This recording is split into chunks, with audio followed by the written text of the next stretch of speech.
káalẹ́ akọ́tùrọ̀ Ìdòwú Ògúnbàjò lórúkọ tèmi. Wọ̀nyí ni àwọn ìròyìn tí a mú wá fún yín ní èdè Yorùbá lẹ́kùnrẹ́rẹ́.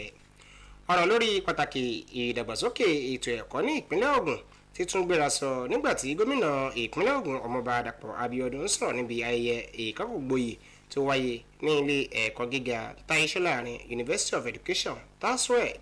Ó sọ wípé ìṣàkóso òun yóò pèsè ohun gbogbo tí àwọn ilé ẹ̀kọ́ gíga bá nílò ní ìpínlẹ̀ Ògùn láti mú ìlọsíwájú bá ètò ẹ̀kọ́ àti láti pèsè ẹ̀kọ́ tó yè koro ní ìpínlẹ̀ náà. Akọ̀ròyìn wa Mùsàráfà Ọládìtì ló jábọ̀ ìròyìn náà. Ẹ gbọ́ àtúpalẹ̀ ìròyìn náà síwájú sí i láti ẹnu Kàbírà Abdjelil. Ayẹyẹ náà bẹ̀rẹ̀ pẹ̀lú ṣíṣàfihàn àwọn èèyàn jàǹkànjàǹkàn tó wà ní ìjókòó tí gíwá ilé ẹ̀kọ́ gíga náà ọ̀jọ̀gbọ́n Olúwọlé Bánjọ léwájú, nígbàtí ọ̀jọ̀gbọ́n Ramon Adisa Bello tó jẹ́ bàbá àsàlẹ̀ àti alága ìgbìmọ̀ ìṣàkóso ilé ẹ̀kọ́ gíga náà tó ṣojú fún gómìnà ìpínlẹ̀ Ògùn Ọmọọba Dàpọ̀ Abíọ́dún. Ó ṣàlàyé pé ìṣàkóso òun yóò mú ìlọsíwájú bá ìpínlẹ̀ Ògùn, pàápàá jùlọ lórí ètò ẹ̀kọ́ káàkiri ilé ẹ̀kọ́ gíga tó wà nínú ìpínlẹ̀ náà. Nínú ọ̀rọ̀ rẹ̀ níbi ayẹyẹ ìkẹ́kọ̀ọ́gboyè náà, gíwá ilé ẹ̀kọ́ gíga Táyé Ṣọ́lárin University of Education ọ̀jọ̀gbọ́n Olúwọlé Bánjọ kí àwọn tó ń gboyè náà kú oríire, tó sì tún rọ̀ wọ́n láti jẹ́ aṣíwájú ilé ẹ̀kọ́ náà tí yóò ní ipa rere láyé. Ọ̀jọ̀gbọ́n Bánjọ tún gbà wọ́n níyànjú láti má gbẹ́kẹ̀lé iṣẹ́ alákọ̀wé nìkan. Ó sọ pé kí wọ́n mú iṣẹ́ míì mọ́ra bí iṣẹ́ ọwọ́ láti lè ní ipa rere láwùjọ. Lára ohun tó wáyé níbi ayẹyẹ náà ni fífún àwọn akẹ́kọ̀ọ́ gboyè náà ní ìwé oyè fún àṣeyọrí aláìlẹ́gbẹ́ tí wọ́n ṣe. Pẹ̀lú ayọ̀ àti ìdùnnú ni àwọn akẹ́kọ̀ọ́ gboyè náà fi ń dúpẹ́ lórí àṣeyọrí náà.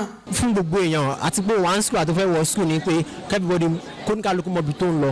Mo máa tẹ̀síwájú ìrìn àjò ayé mi ni, pàápàá jùlọ mo nífẹ̀ẹ́ láti máa kọ́ àwọn ọmọ, mo nífẹ̀ẹ́ iṣẹ́ olùkọ́. Oríṣiríṣi nǹkan ló wà, àjòjúkọ ló wà ní ilé ìwé, ṣùgbọ́n nípa àforítì àti àfàyàrán èèyàn máa ṣàṣeyọrí. Àwọn lọ́balọ́ba, olóyè, òṣìṣẹ́ ìjọba àti àwọn èèkàn lóríṣiríṣi ààyè láwùjọ ló péjú síbi ayẹyẹ náà. Pẹ̀lú ayẹyẹ ìkẹ́kọ̀ọ́gboyè tí ó wáyé ní ilé ẹ̀kọ́ gíga TASUED yìí, ilé ẹ̀kọ́ gíga náà ti fi kún iye àwọn akọ́ṣẹ́mọṣẹ́ tí yóò máa dá sí ìlọsíwájú àti ìdàgbàsókè àwùjọ ní èyíkéyìí iṣẹ́ tí wọ́n bá yàn láàyò. Gómìnà ìpínlẹ̀ Kogi tẹ́lẹ̀ rí Yahaya Bello ní ó ti wà ní àhámọ́ àwọn EFCC títí di ọjọ́ 10 oṣù kejìlá ọdún 2025 nígbàtí ilé ẹjọ́ bá dá ẹjọ́ rẹ̀ lórí gbígba ìtúsílẹ̀ rẹ̀. Akọ̀ròyìn wa Austin Ayéyèbè jábọ̀ ìròyìn wípé wọ́n dá ẹjọ́ èyí lẹ́yìn ìfẹ̀sùnkàn àti àríyànjiyàn lórí gbígba ìtúsílẹ̀ Yahaya Bello níwájú ilé ẹjọ́. Bí oríṣiríṣi wàhálà àti ìṣẹ̀lẹ̀ láabi ṣe ń bẹ́ sílẹ̀ lásìkò yìí bíi adigunjalè, ìgbésùnmọ̀mí, ọrọ̀ ajé tó dẹnu kọlẹ̀ àti bẹ́ẹ̀ bẹ́ẹ̀ lọ. Ìdí nìyí tí àjọ tó mójútó ìṣẹ̀lẹ̀ láabi ní orílẹ̀-èdè yìí fi ń gbìyànjú láti pèsè ìmójútó àti àwọn ìlànà láti mú kí orílẹ̀-èdè Nàìjíríà padà bọ̀ sípò ní kíákíá, lẹ́yìn tí wọ́n sì nílò ìfọwọ́sowọ́pọ̀ àwọn ilé-iṣẹ́ ológun, aṣòfin àti alábàáṣiṣẹ́pọ̀ lágbàáyé. Adarí ètò ìbáraẹnisọ̀rọ̀ orí ọ̀rọ̀ yìí ló fi ọ̀rọ̀ yìí léde níbi ìpàdé ráńpẹ́ tó wáyé ní olú ìlú ilẹ̀ Nàìjíríà Àbújá. Akọ̀ròyìn wa Ọlájídé Bello ni oníròyìn tó bá wà níbẹ̀ tó sì jábọ̀ ohun tó ṣẹlẹ̀ lọ́hùn.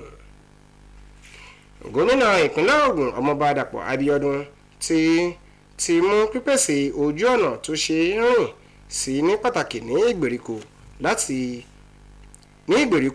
láti ṣí ojú àwọn tó ń gbé ní ìgbèríko náà sí ìdàgbàsókè ìpínlẹ̀ náà. Níbàámu sí èyí, gómìnà Dàpọ̀ Abíọ́dún ti ṣe ìfilọ́lẹ̀ ọ̀nà 4.65 km Òjòdú Abíọ́dún, ọ̀nà Dẹ́nró Ìṣàsì Àkútè ní ìjọba ìbílẹ̀ Ifọ̀ ní ìpínlẹ̀ náà. Akọ̀ròyìn wa Hakeem Jimoh ni oníròyìn tó bá wà níbẹ̀ tó sì jábọ̀ ohun tó ṣẹlẹ̀ lọ́hùn.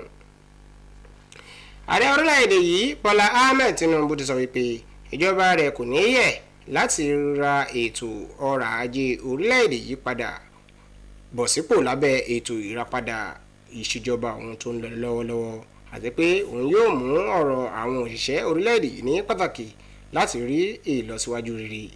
Ààrẹ tí mínísítà kejì fún àwọn òṣìṣẹ́ tí ṣe arábìnrin Nkeruka Onyeje-Osha ń ṣojú fún ló sọ èyí di mímọ̀ níbi ìpàdé àwọn òṣìṣẹ́ lórílẹ̀-èdè yìí ìkẹwàá irú ẹ̀ ti iléeṣẹ́ àwọn òṣìṣẹ́ orílẹ̀-èdè tí Michael Imodu National Institute tó wáyé ní ìlú Ìlọrin tí ṣe olú ìlú ìpínlẹ̀ Kwara.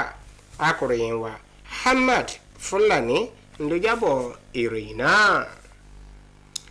Ìròyìn tí a ní fún yín ní èdè Yorùbá lọ́jọ́ ọ̀tọ̀ ní òní jù báyìí lọ. Ẹ má gbàgbé láti tẹ̀lé wa ní ojú òpó wa Facebook NTA Ìjẹ̀bú Òde àti lórí YouTube. A tún wà lórí TikTok náà. Ìdòwú Ògúnbàjò lórúkọ tèmi. Ó dàárọ̀.